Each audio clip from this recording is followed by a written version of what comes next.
They asked me stupid questions yesterday, like, oh, did you do anything to Tia? Well, no, I didn't. Excuse my language, but no, I didn't. I'd never think of that. I'd loved her to bits. She's like my own daughter, for God's sake. We had that sort of relationship. It was that sort of thing. Now, the man you just saw speaking is Stuart Hazell, the concerned stepfather of 12-year-old Tia Sharp after she went missing, leaving her family home in New Addington to never be seen again. And as we all know, as the minutes turn into hours and the hours turn into days, the chances of finding a missing child alive become slimmer and slimmer. A community gather together, candlelit vigils are held, and police search far and wide in a desperate attempt to bring this innocent and loved young girl back to her family safely. But sometimes it's better to check the dirt beneath your feet before stepping outside. In today's video, we are going to cover a case that really hit home to myself, a huge betrayal of trust, and ultimately one of the most shocking cases of the 2010s. This is the story of Tia Sharp. The following video contains graphic and distressing details of the tragic murder of 12-year-old Tia Sharp. Viewer discretion is strongly advised. Remember, we are two normal blokes piecing information together from what we have access to on the internet. And now, let's get into the video. So we said that this was a case that was quite close to home. It was one that obviously happened very close to where both of us live at the moment. I used to work in Croydon, where Tia Sharp was apparently said to have gone missing, literally seconds walk from the shopping centre that she was said to have visited. I know people that have met and knew Stuart Hazell. Also, we've had sort of members of ours that have told us that they grew up with Stuart Hazell as well, haven't we? Yeah, I think that was Joe, the member Joe on the channel. And yeah, they've just sort of given us a lot of details about him and his personal life. And yeah, as you say, what he was like when he was a young kid. Now, one thing that we love when doing these sort of videos is when a suspect goes on camera. I really do feel like it's something that obviously in hindsight, you're able to retrospectively look back on and go, there was a telltale detail, or there was something there, a hint slightly dropped there, a movement, a look to the side, things like that. And obviously this case involves a man that you saw in the beginning of the video going on ITV News off of his own back, by the way. So that's definitely a few of the main factors why we've decided to cover the case. But the most important factor for us in why we've decided to cover the case is that of the channel members, isn't it? Yeah, and it's not just that, not just the members, it's subscribers of the channel in general. We've had so many people asking about this. I'm just going to read out a few names of people that have said it specifically. Roberto, Lee, Maisie, Amy, and there was this chap called Mike, the football coach, mate. I think he's requested this video about 5 times. So Mike, this video is absolutely for you. Now, let's get into it. And I want you to give me, first and foremost, out of the respect that is very much due here, a background on the lovely young girl that we can see in the background, Tia Sharp. So, Tia Christine Sharp was born on the 30th of June 2000 in Croydon, South London. She was 12 years old in the summer of 2012 when she went missing. Her parents were Stephen Carter and Natalie Sharp. Stephen and Natalie actually split up when Tia was a baby. They initially remained on quite good terms. They obviously were in each other's lives, and Stephen actually had regular access to see Tia. They would see each other at holidays and quite often, to be fair. The relationship between Stephen and Natalie then deteriorated over time, meaning that Stephen then saw Tia less and less. And Tia's father actually later had a new family with a different lady. So her teachers actually described Tia as a very feisty girl in the classroom. They said that she was incredibly intelligent and she was really good, you know, when she was at school. The problem was, though, is that she often didn't attend school. She had a lot of problems with truancy, and it became so bad, Joey, that actually people referred her to social services. They were so worried about this, and therefore the parents were investigated and they were looked into in a lot more detail. Yeah, and it is worth noting that at the end of the investigation done by social services, they noted that Tia was not in threat of any harm or anything like that, but there was recreational drug use taking place in the household, and obviously that was something that they believed was affecting her attendance at school. By all accounts, once this social service investigation took place, her attendance got better and things did seem to pick up. Yeah, and when she was at school, she was a really gregarious, outgoing young girl. She made friends really, really easily, and people really liked her. You know, it's quite clear that she was a very well respected and very well admired young girl. And she was really close to the family as well, particularly her mother, Natalie, and her maternal grandmother, Christine. In fact, these three were often described as inseparable, and they spent so much time together as as the three of them. Now, you say three, but for the majority of Tia's life, it was actually four, wasn't it? Because Stuart Hazell was an ever-present within the family. For the 5 years prior to Tia's disappearance, Stuart Hazell was in a relationship and living with Tia's grandmother, so much so that she called Stuart Hazell Grandad. She didn't used to call him Stuart, she used to call him Grandad. And from day one, he loved Tia. He took a real particular interest in Tia, bearing in mind there were multiple children in the family. It wasn't just Tia. She wasn't just the lone grandchild in the family. There were other grandchildren. But Tia was someone that Stuart took such a keen interest in. He used to take her out. He used to babysit her regularly. And he used to do the things that, although being, younger than your stereotypical grandfather, almost like a father figure to her at times. He would do the things that a role model and that a guardian would do for a young girl. And Tia frequented her grandparents' house, or her grandmother's house specifically, so much so that she even had her own bedroom there. Although Tia lives with her mum Natalie and her stepfather David in Mitcham, South London, having that alternative option of her grandparents' home in New Addington was something that she loved. It was almost an escape from her home life in a way, and Tia adored her step-grandparents, but Stuart in particular, so much so, right, that I don't know what birthday it was, but there was a specific birthday where her grandmother and her mum decided to take her to Cheshunt World of Adventures. Again, this is why this case is mad. Like, this is literally up the road from me, Cheshunt World of Adventures. I can get there in my car in 2 minutes from my house, basically. Cheshunt World of Adventures, and they said, right, you can bring a friend. So it's the three of us, and it'll be four, which is usually what the pass is. You get passes for two, so to make it four, you can bring a friend. Who was the friend that she decided to bring? Well, you'd expect it to be one of her colleagues at school, a young kid. Classmate, but but it wasn't. It was Stuart. It was Stuart Hazell was the friend. And that really does hit home just how much she saw this man as a real member of her family, whether biologically he was or not. With everything that we've just said, I think it's quite fair to say that the family unit was slightly dysfunctional, but overwhelmingly happy and cohesive. Really. I'd say so. And I'd say, do you know what? Like, in the area that we live in, that's most families. Do you know what I mean? That's every family. That's my family. That's every family. Slightly dysfunctional, but it works. Yeah. And I think that brings us all the way up to the summer of 2012, doesn't it? It does.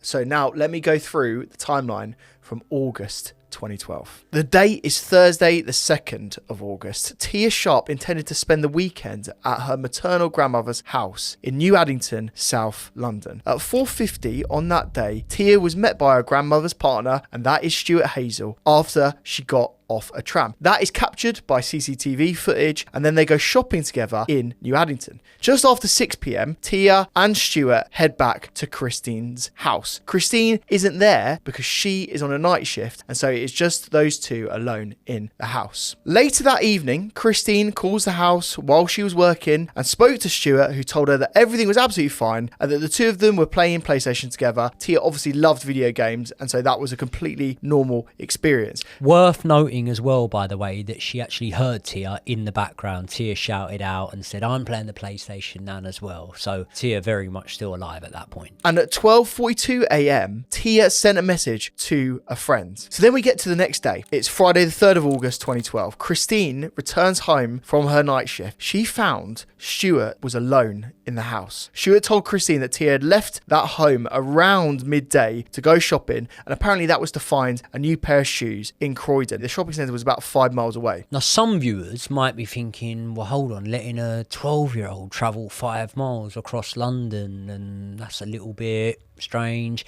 It's not really, I don't think. Like, as I say, I grew up quite local to this area. I would do that sort of thing.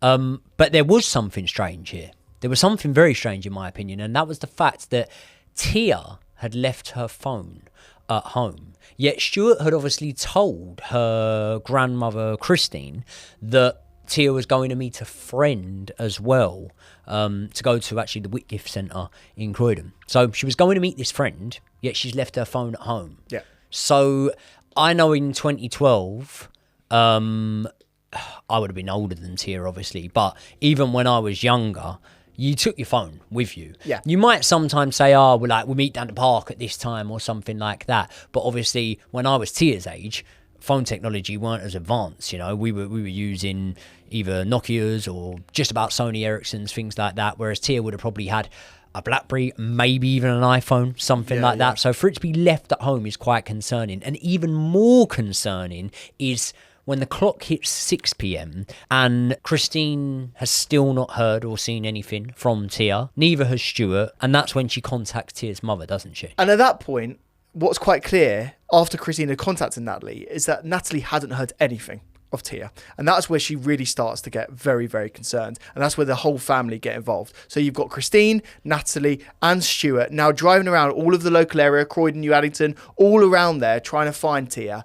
And unfortunately, they find absolutely no trace of her. And they do so until about 10 p.m. And at that point, you know, even in the summer, it's dark and they decide that it's time to contact the police. They ring the police and they report Tia as missing. So the first thing the police do is obviously notify all of the other police officers in the local area to keep an eye out for Tia. And then obviously they then go to the house of Christine to have a look around. Yeah, I mean, they don't initially search the house. They go there to take statements. Obviously, it's not too irregular, especially in the summertime, for a child to be out late.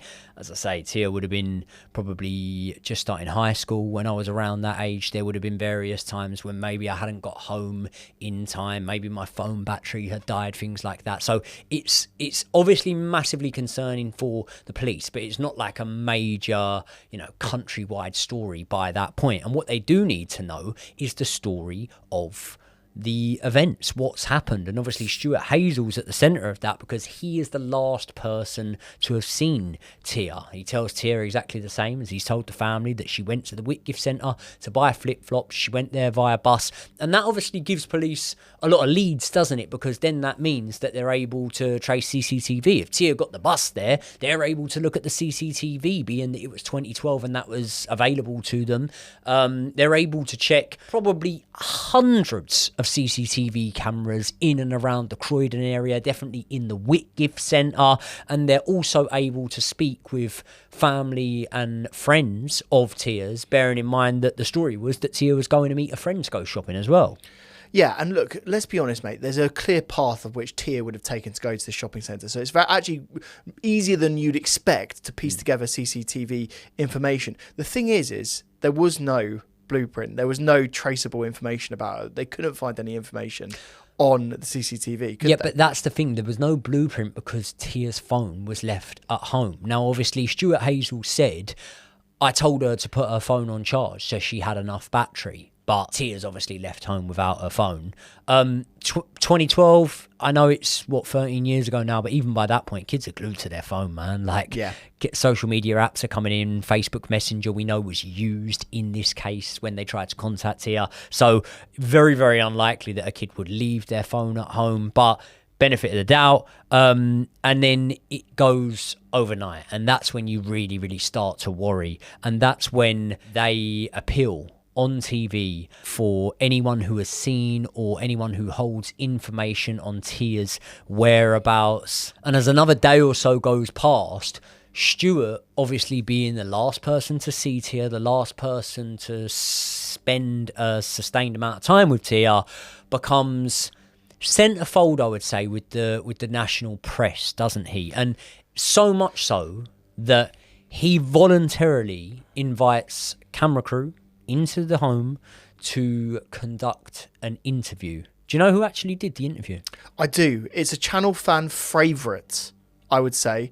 Is it Mark William Thomas? It was Mark I always William get Thomas. the Thomas and the Williams around. Yeah. This guy cannot keep his hands away from true crime cases. He gets where water can't, He's mate. everywhere. Yeah. Fair play to him, I have to say. Maybe one day we'll have a chat with Mark William Thomas. Let's have a little look at that interview. Now listen, you've been living in house arrest Basically, almost for the last 7 days almost now. How's that been? Oh, it's been horrible. It's been horrible. Do you know what I mean? The families, we're stuck inside here, do you know what I mean? We've got all the papers outside, all putting accusations down, and they asked me stupid questions yesterday, like, oh, did you do anything? I said, well, no, I didn't. Excuse my language, but no, I didn't. I'd never think of that. I'd loved her to bits. She's like my own daughter, for God's sake. We had that sort of relationship. It was that sort of thing. It was just, you know, she wanted it, she got it. She's never gone without anything, so I can't work it out. What the hell's going on? Do you feel that perhaps the people are looking at you? Well, if they believe what they read in the papers, they can do whatever they like. Because I know deep down in my heart that Tia walked out of my house. She walked out of there, and I know damn well because she was seen walking down the pathway. I know she made that track down to that way. What happened after that is I don't know. I think what's clear is that you and I, we're trained body language experts. And Yeah. we knew... Unofficially trained. Yeah. Don't worry about any schooling. Don't worry about that. But but what was clear is that this was dodgy.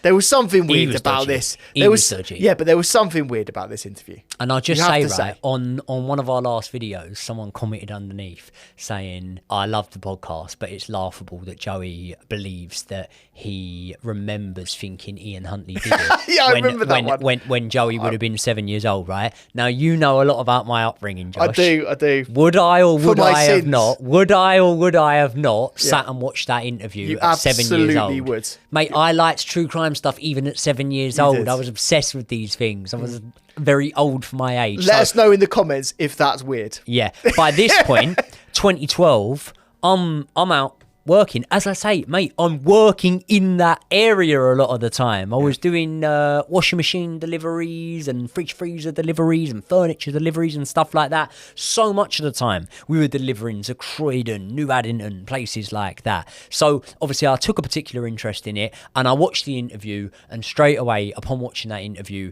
I thought, no doubt that the newspapers are pointing the finger at this guy because he needs to be suspect number one. But really, what we need to do is find out who is Stuart Hazell. So Stuart Hazell was born on the 26th of May 1975 into a chaotic lifestyle. His father was in and out of prison and his mother was actually a sex worker. He ended up in care at quite a young age, and as we said earlier on in the video, we actually spoke to a channel member, Jo, who went to school in the Croydon area with Stuart Hazell, and she described him as somewhat of a strange kid who had poor personal hygiene and not many friends. This upbringing led Stuart to feel depressed and isolated, and as a result of this, he hit the bottle and the recreational as a means of escapism, and this started around the age of 13, which is really, really young. He began to get into quite a lot of trouble both in and outside of school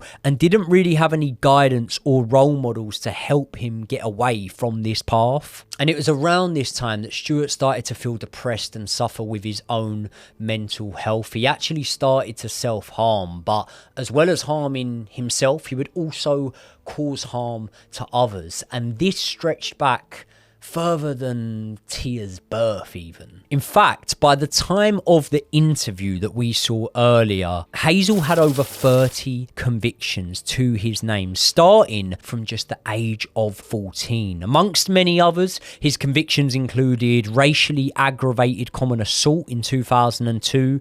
He had his first stint in prison the following year when he received a 34-month sentence for dealing a Class A substance. Not long after his release, he was cautioned for grievous bodily harm in 2006. This was said to be a completely unprovoked attack. In 2010, some time, by the way, after both Natalie and Christine had met and known Stuart Hazell, he is sent back to prison after he was found in possession of a machete. But Hazell's substance abuse wasn't the sole reason for this pattern of behaviour. If anything, it was more of a means of coping with his own inner demons. Hazell claims that when he was 16, he was living in a homeless shelter and that he was during his stay in that facility. Now, these are just some of the more serious offences that I'm reading out, by the way. He's also been nicked for less serious offences, substance possession, burglary, shoplifting and whatnot. Now, in the middle of all this trouble that Stuart Hazell is getting in and out of, getting nicked, getting sent to prison, he meets a woman named Natalie, and she's actually a single mother of a young child named Tia Sharp. And upon meeting Natalie, Stuart Hazell gets involved in a romantic relationship with her. It is a relationship that doesn't actually last that long. It ends on quite good basis. They don't fall out or anything like that. But it's worth noting that when Stuart Hazell first meets Tia, she is very, very young. So you say this ends rather amicably, perhaps too amicably, Jay, because Stuart very quickly after this finds a new partner. Yes, he does. Listen, the best way to get over someone is often to get under someone else, isn't it? And just 2 weeks after splitting up from Natalie, Stuart does find a new flame. He finds it quite close to home. It is Christine, Natalie's mum. Josh, weird to you? Very weird to me, Jerry. Yeah, the age difference between these two was 17 years. I think Christine was 30 and I think her mum was 47 at the time. Yeah, and that means that the age difference between Stuart Hazell and Christine is 10 years. Now, hardcore members of the channel or subscribers will know that we've touched on this before, haven't we, in predator style cases of men going with women that are a lot older than them, considerably older than them. And I made that point earlier on another video, and it's kind of been proven again once again here, because he ends shacked up with a woman that is 10 years older than himself. He's been in a relationship already with her daughter, has met her grandchild before, but at the same time as saying all of that, without hindsight and context, and without being too judgmental, it seems like quite a doting and loving relationship, doesn't it? It does, mate, but can I just paint a scene here? You're going to a family barbecue, it's the summer, you're outside, you're meant to be enjoying yourself. You know the family in passing, and you say to them, hi, nice to see you. How did you guys meet? And then they have to tell the story that, I was going out with her daughter, and then, we did have a romantic relationship, and now I'm shacked up with her mum. I mean, it's a little bit difficult to explain, isn't it? Well, you just say Tinder. I don't think Tinder was around at this point. Facebook.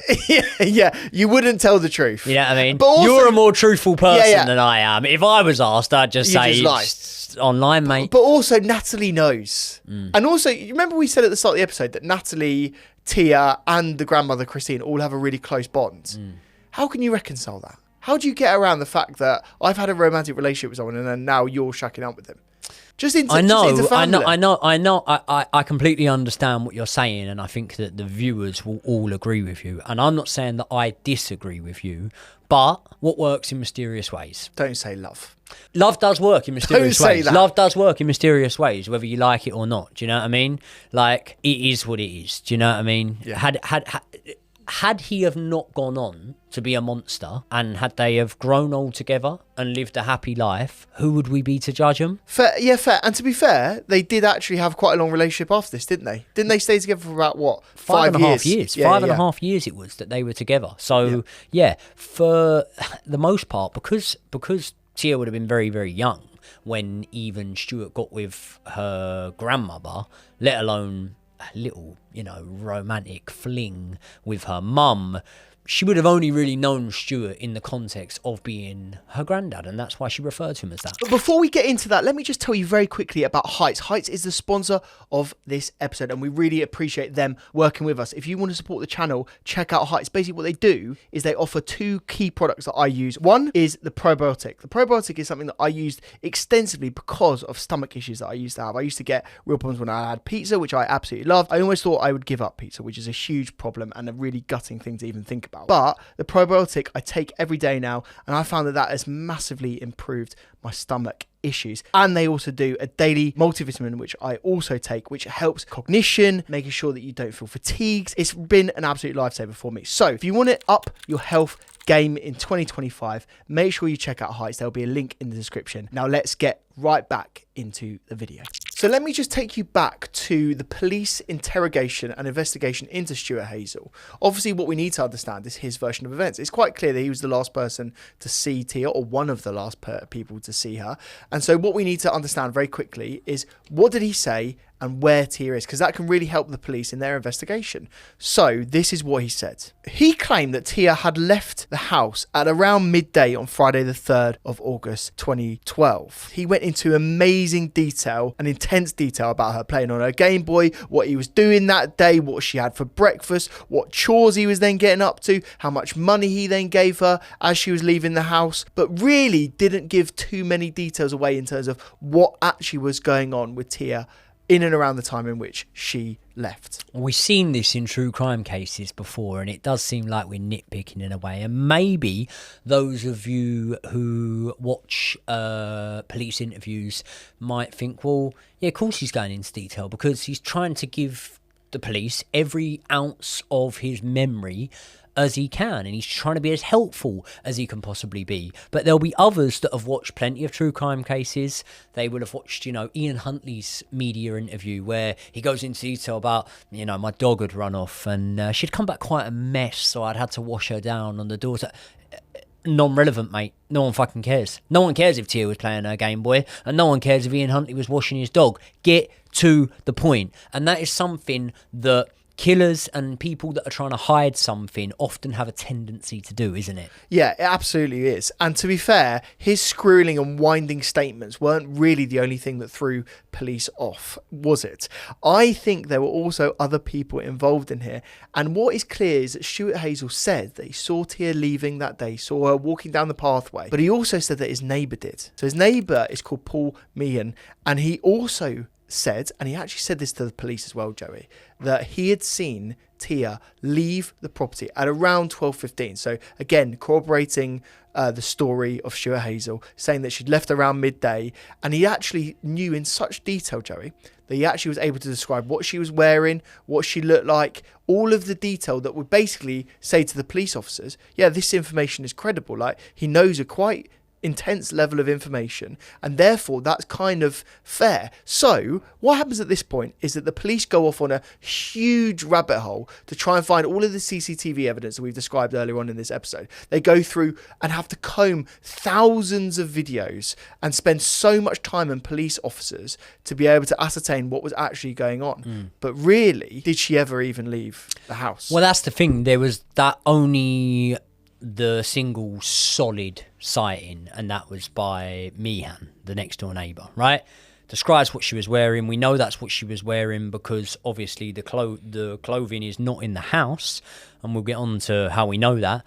But apart from that, there were like 50 other reported sightings of Tia Sharp, all of which were investigated into and all of which really led nowhere. So they were going on that one sighting by the next door neighbour. Now, they know that apart from the sighting by the next door neighbour, she hasn't actually been seen since the day before when she was captured on CCTV footage with Stuart Hazell shopping, basically. They went, I think they bought food, stuff to make for dinner and that sort of thing. And therefore, they decide to take the move of searching the property. Now, bearing in mind, this is a house on a council estate.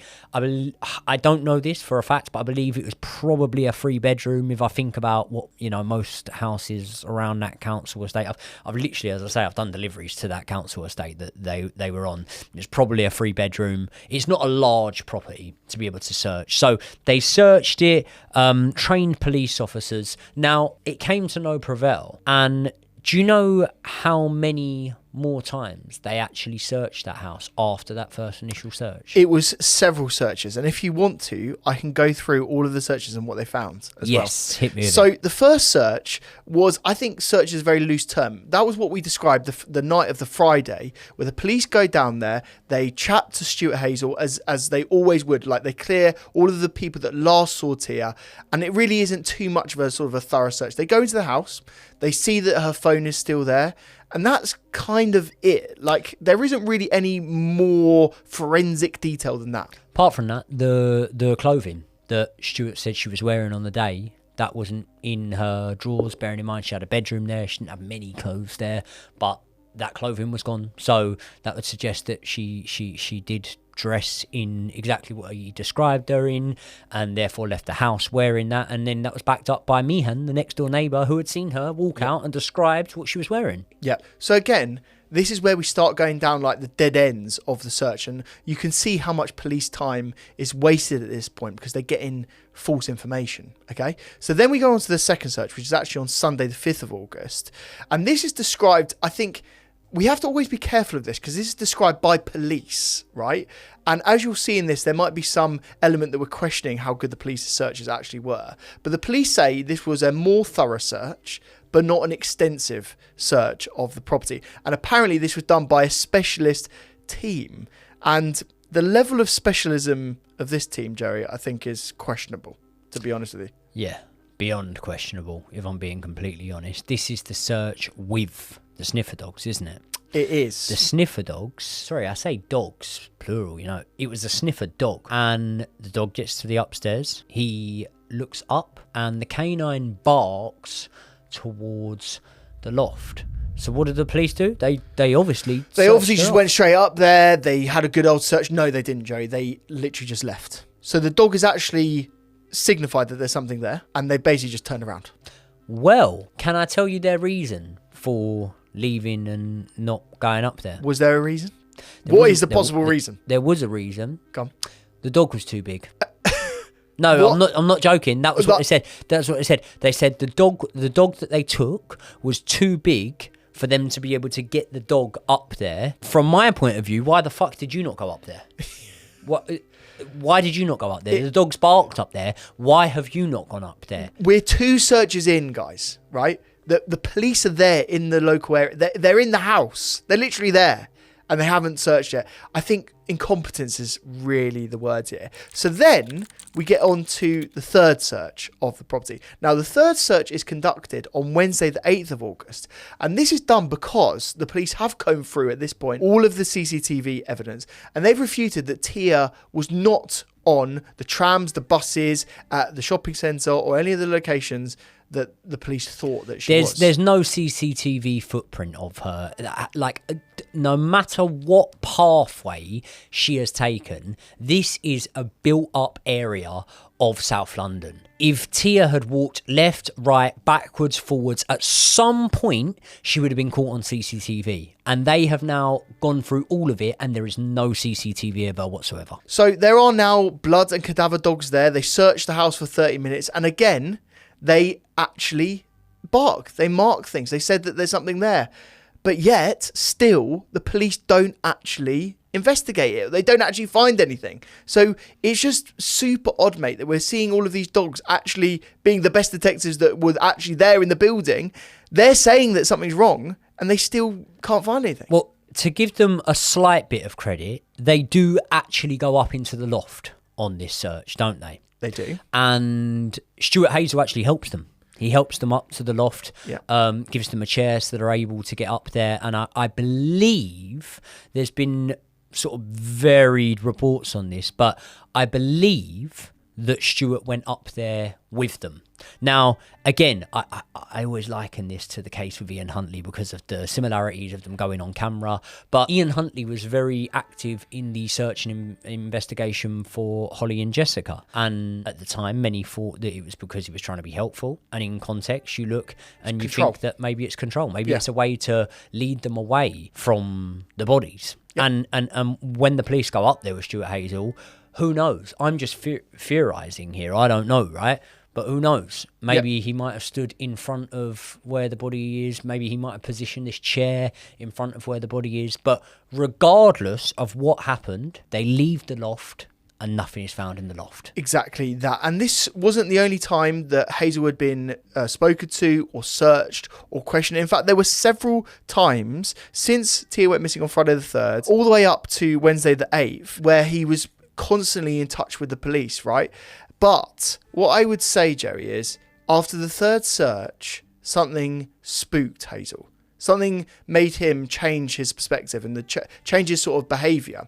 And that's when we get on to the 9th, which is when Hazell does the interview that we've seen over and over again with the fan favourite Mark William Thomas. Yeah, so Hazell obviously does the interview. I think that he wants to clear his name. There's actually one point when Tia's grandmother walks in and Hazell cuts short the interview and consoles her, shows the role of what appears to be a loving partner and a concerned step-grandfather of this young girl. However, this is what leads me on to the next day, the 10th of August. Christine wakes up. Stuart's not there. Stuart's nowhere to be seen. Mm-hmm. But what is there is a smell. And it's a smell of rotting. It's a smell that Christine describes as maybe being feces-like, almost. And Stuart not being there is very strange, being that he's been by the family's side constantly. Do you know something, Josh, about this smell, right?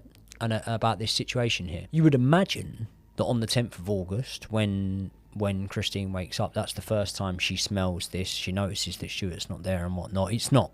No. The day before, when the interview was conducted in the house, Christine later went on to admit that she could smell that the day before. I think she actually later said that she had smelt something for a few days. Yeah. Which is... And she blamed it on? I think she said it was mould. No, she blamed it on the cats. The cat. So there were several different things, right? She said the cat's one thing. She said it could have been mould, and then she was saying it was rubbish or something else. There were a few things. Josh, go on. The Nile is not just a river in Egypt. Okay? By this point, no, listen, it's not a laughing matter, I understand it, but fuck me, mate. Come to your senses. Your daughter's missing. The last place, your granddaughter, is missing. The last place you know she was for a fact is in this house. I know that the neighbour's story has thrown you off. I understand that, and I sympathise with it in a way, but fuck me, love. You've smelt rotting. You've smelt something rotten in your house for a couple of days now, and it's only when you've woke up on the morning of the 10th and realised that your boyfriend, who's been by your side throughout all of this, is missing, that you then decide to call the police. Yeah. The police come in immediately, don't they? They absolutely do. Now, this is a bit of an open element of this case, which I find a little bit strange. The police, Joey, said that they were already going to attend the house that day, which I'm not sure I believe. Obviously, what we know is that Christine obviously reported the smell. The police were apparently, they say they were there, but they come and they actually do a fourth and final search of the property. Now, obviously, bearing in mind, Christina said that there's quite an intense smell. What immediately happens is the property is evacuated. She's removed from the property, and now forensic teams are sent in, and this is a very detailed and, as I say, forensic search of the property. As the forensic team go in, they obviously take a dog as well. The dog, in sort of immediately entering the house, then marks and signifies that there is something there. They go up to the loft, and that is then where the body of Tia is discovered. Now, what I'm going to say now going forward is we're going to intentionally not go into a lot of detail about this because it's an incredibly distressing scene when Tia's body is found. And so we're intentionally going to leave some details out. But what I will say is that Tia's body was wrapped in a bedsheet, a black bedsheet and black bin bags, and that she had been there for a very long time. Yeah. Not only that, obviously, this is the, hottest month of the year. The body is decaying quite a lot, so much so that it had to be identified by dental records. And the dental records weren't really needed because there were other items found along with Tia's body that included her glasses and the set of clothes that she was said to have been wearing when she left the house. Although those clothes were separate to Tia's body, she wasn't wearing those clothes. Now, mate, I just need to get my head around the fact that this body's been found in the loft. Stuart's missing. The grandmother of Tia knows that she has eaten, slept, sobbed, wept, seeked comfort in this house over the past week or so with the man that is now the prime suspect in the murder of Tia Sharp. What is going through your head? To be honest with you, it's so scary that the police actually think that she is involved, and at this point, she's implicated in the potential murder. Do you blame the police? I don't blame the police at all, but and we'll just make this clear now, she is later sort of like completely cleared and said that she wasn't involved in the crime at all. But can you just imagine, therefore, at this point, the trauma that she's having to go through? Obviously, bearing in mind what you've just said, but also then having to be arrested and go through that entire procedure to have known what had happened to Tia, it must have been a really, really tough time for her. Do you know what I want your opinion on? What do you think was the best case scenario for Stuart? And I know we haven't yet, we're assuming he's guilty. Maybe someone broke in when he was asleep and killed her and put her in the loft or whatever, but are a bit smarter than that. What do you think the best case scenario for Stuart is? Do you think he was maybe waiting for the temperature on the situation to cool down so that he could then dispose of the body? I just don't think this guy's the sharpest tool in the shed, to be honest with you. I don't really think he had a plan, because if he had a plan, I don't think it would have gone the way that it did. I honestly think what he did, and obviously we'll go into detail on this later on, is something that happened in the heat of passion. It was a momentary thing, something that he didn't necessarily plan, and therefore I don't think he actually had an escape strategy, to be honest with you. But let's be honest, mate, he's royally screwed up at this point. Yeah, and when you say the word passion there, that's obviously purely on his behalf. We'll get into the motivations of the murder itself, but the main question is, where's Stuart? Where is Stuart now? Well, it was quite easy to track down Stuart, wasn't it? He was found locally boozing underneath a tree in a park in, I believe it was Richmond, wasn't it?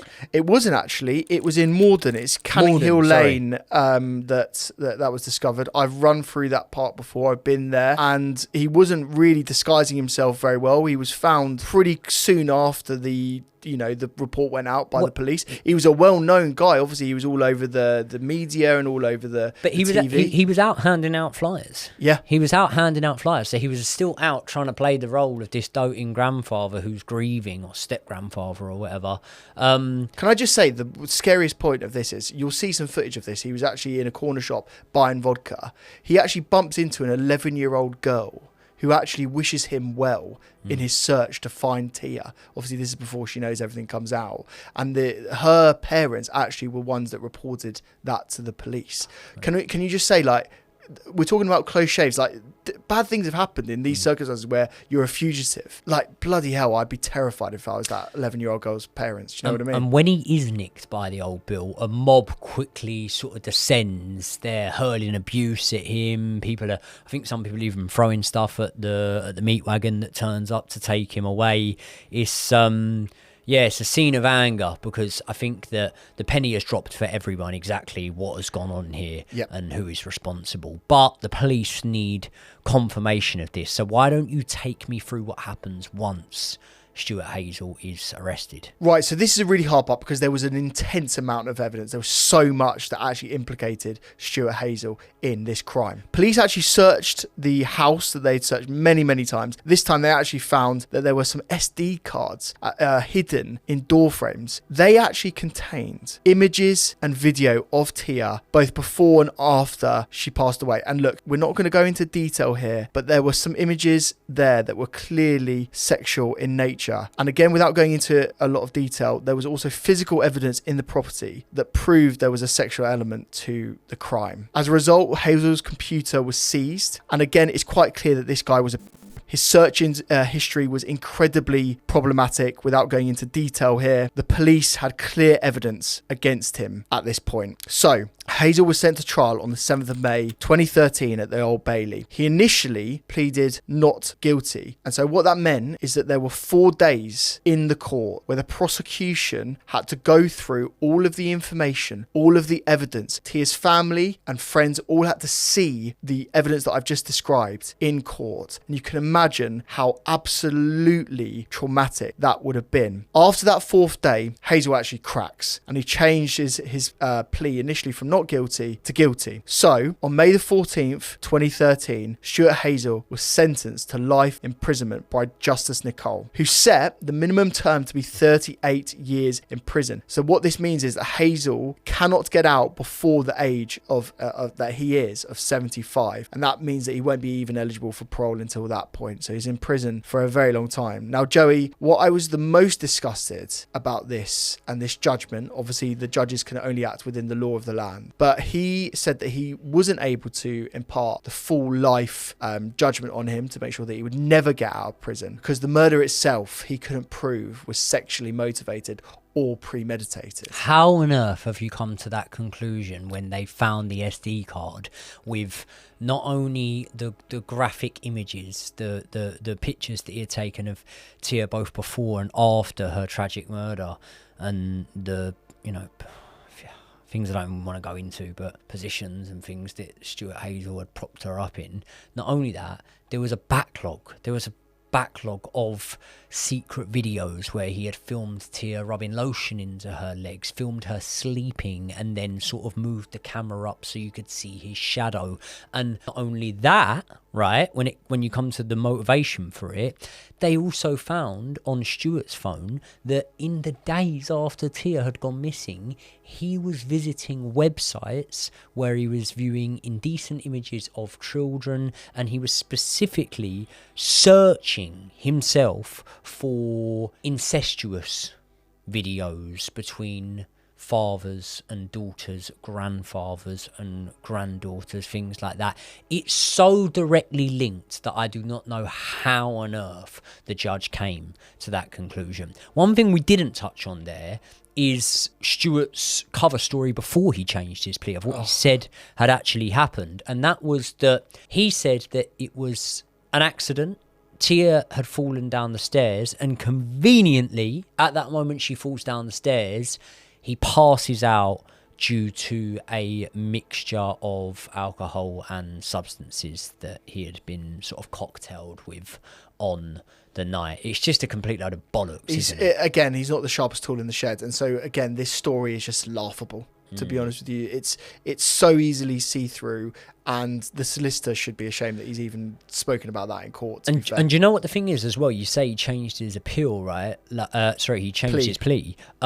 He still let the whole process of these graphic images being played out in court, the words of the family where they spoke in court. He only changed it from not guilty to guilty when it was his turn to take the stand.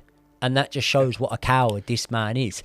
I genuinely believe that he was still getting some sort of gratification in the court hearing from seeing. I mean, apparently he pled in the dock, but I still believe that you would go guilty straight away to avoid that even playing out. He let the family and subjected the family to have to go through some awful and horrendous sort of details. Just more pain that they constantly had to go through. I think you're right, mate. It's the word that describes him is a coward. So he gets sent down, doesn't he? He ends up in prison. Why don't you tell us about his time in jail?